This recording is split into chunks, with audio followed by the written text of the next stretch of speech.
Good morning, everyone. I want to acknowledge we're on the traditional territory of the Coast Salish people, and I want to pay particular tribute and acknowledgement to the Sianu people of Beecher Bay, the Sauk Nation, and the Pacheedaht Nation, who are in the electoral area that I've had the privilege to represent over the past 15 years.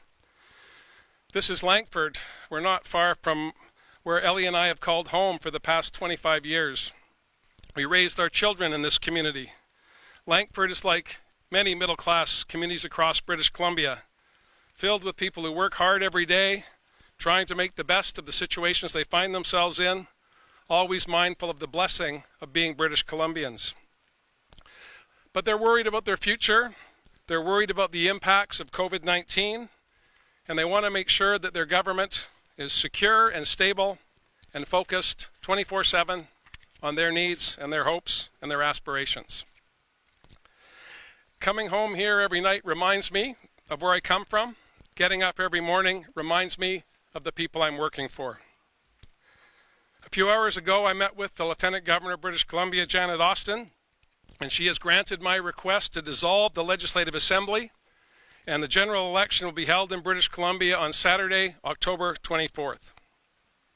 Now, none of us thought this would be how we would spend 2020 when it started 9 months ago, but the COVID-19 pandemic has changed everything. We are in unprecedented times with challenges we could have never imagined. I want everyone to know that I've struggled mightily with this decision, and it did not come easy to me. I understand that families are concerned about their loved ones and their livelihood. I know people are uncertain and worried about the future. I understand that full well. But I want to share with you why I believe in my heart that now is the time to have an election. British Columbians have worked hard to get on the right side of the COVID-19 pandemic, but we are far from out of the woods. We are not at the end of COVID-19, we're at the beginning.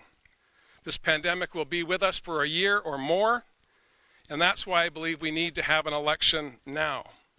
We can either delay that decision and create uncertainty and instability over the next 12 months, more speculation, more talk about what might be, or we can do what I believe is always the right thing and ask British Columbians what they think.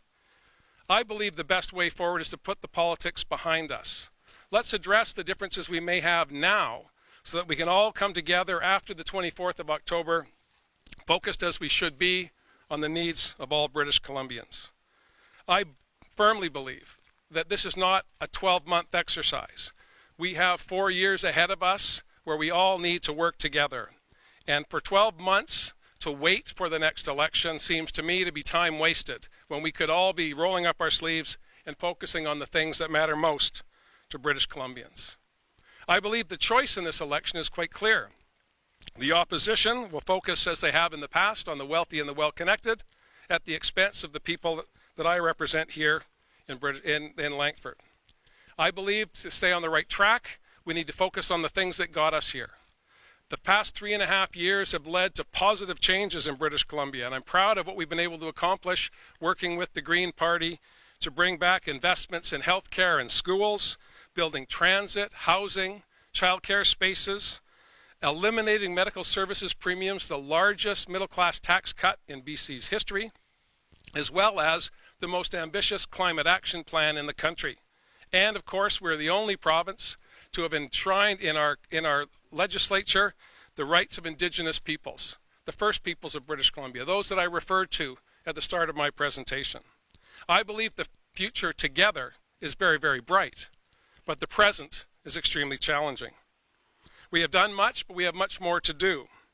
And last week, I outlined some of the plans we have to respond to the COVID pandemic, making sure that we're getting resources to people, to businesses, and communities so they can prepare for the challenges ahead. And over the next 32 days, people will have an opportunity to look more at the plans that we're going to be putting forward and the plans of other parties here in British Columbia. Like everything these days, this election will be unlike any other, but I do believe it can be conducted safely. Dr. Henry and Elections BC have worked very, very hard to make sure that British Columbians will not be putting themselves at risk. And just as we are going to work, just as we're going shopping for groceries, we can vote safely. There will be ample new opportunities through advanced voting as well as mail-in ballots to ensure that people can participate in our democratic process from the comfort of their own home. But like thousands of workplaces across BC, thousands of businesses, our campaign will fully comply with public health directions. I believe we're going to need to be innovative and creative in how we engage with people, but I know we can do it. Over the next few weeks, I look forward to engaging with British Columbians to talk about the things that matter most to them. And despite the difficulties we face as a result of the pandemic, I take comfort every single day in the ingenuity and the creativity of the people of British Columbia. We have done extraordinary things over the past 7 months, and we can do even more in the years ahead. I want to thank you for the opportunity to be the Premier of British Columbia. I have enjoyed and cherished every minute of it. And I look forward to carrying on that work after October 24th. With your support, I believe we can continue to lead the country to make sure we bend the curve on COVID and get back to where we all want to be, where we have harmony, we have prosperity, and we have a way forward that includes everyone.